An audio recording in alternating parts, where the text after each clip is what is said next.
Merci, Monsieur le Président. Je vais essayer de faire le contraire et de suivre votre avis.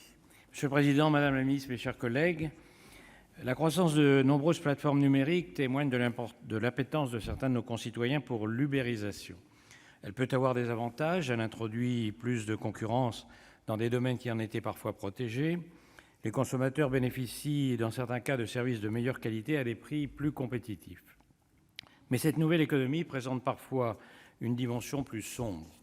Une dimension où l'entrepreneur n'est entrepreneur que sur le papier, tandis que dans les faits, cet entrepreneur est sous la dépendance d'un client qui n'est autre que son donneur d'ordre.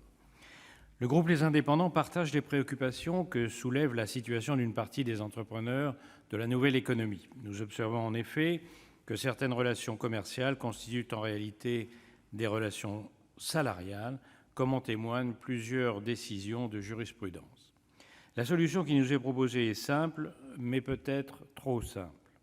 Il faudrait que tous les actifs rentrent dans la case du salarié. À gauche, on propose l'entrepreneur salarié, encore plus à gauche, le salariat pur et simple, mais les situations des actifs sont parfois trop diverses pour correspondre à un seul statut. La présente proposition de loi consiste à rendre obligatoire pour les travailleurs recourant pour l'exercice de leur activité professionnelle à une ou plusieurs plateformes numériques d'être soit salariés de cette plateforme, soit entrepreneurs salariés ou associés d'une coopérative d'activité et d'emploi. Cette solution nous paraît problématique à plus d'un titre. D'abord, parce que la loi qui régit les coopératives dispose en son article 1er, je cite, que la coopérative est une société constituée par plusieurs personnes volontairement réunies.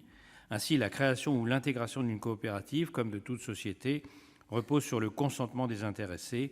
L'obligation, même proposée dans un but de protection des actifs concernés, nous semble être contraire au principe de la coopérative.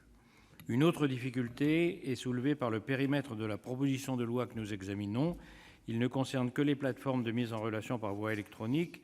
Il nous semble que le problème posé par une relation commerciale qui dégénère en relation de dépendance, voire en salariat, est un problème plus large qui ne peut être réduit à ces seules plateformes numériques.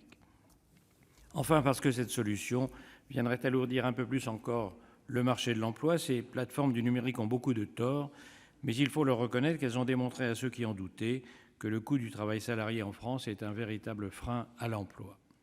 La protection sociale des travailleurs n'est évidemment pas une aberration à nos yeux. L'aberration pour nous, c'est de conditionner la protection sociale au statut des individus.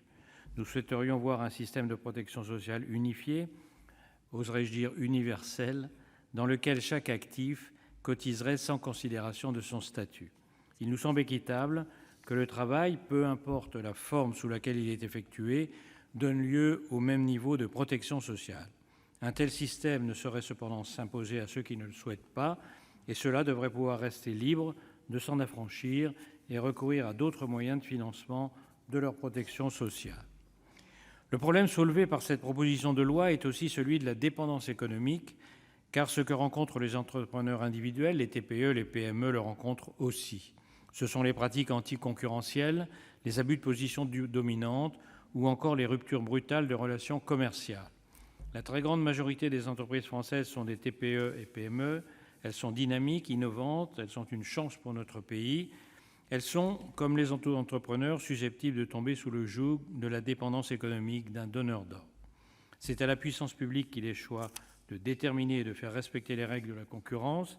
Cette concurrence doit être loyale et effective afin de refléter les intérêts de chacun des acteurs. C'est elle qui permet aux petits entrepreneurs de ne pas se retrouver en situation de dépendance économique. Le problème soulevé par la proposition de loi est donc double, celui de la protection sociale des travailleurs et celui de la dépendance économique. Il n'est pas résolu en l'état actuel du présent texte, mais il faut lui reconnaître le mérite d'aborder les difficultés des petits entrepreneurs. Les difficultés sont réelles, mais les régler nécessitera probablement un changement plus profond de notre modèle. Je vous remercie. Merci.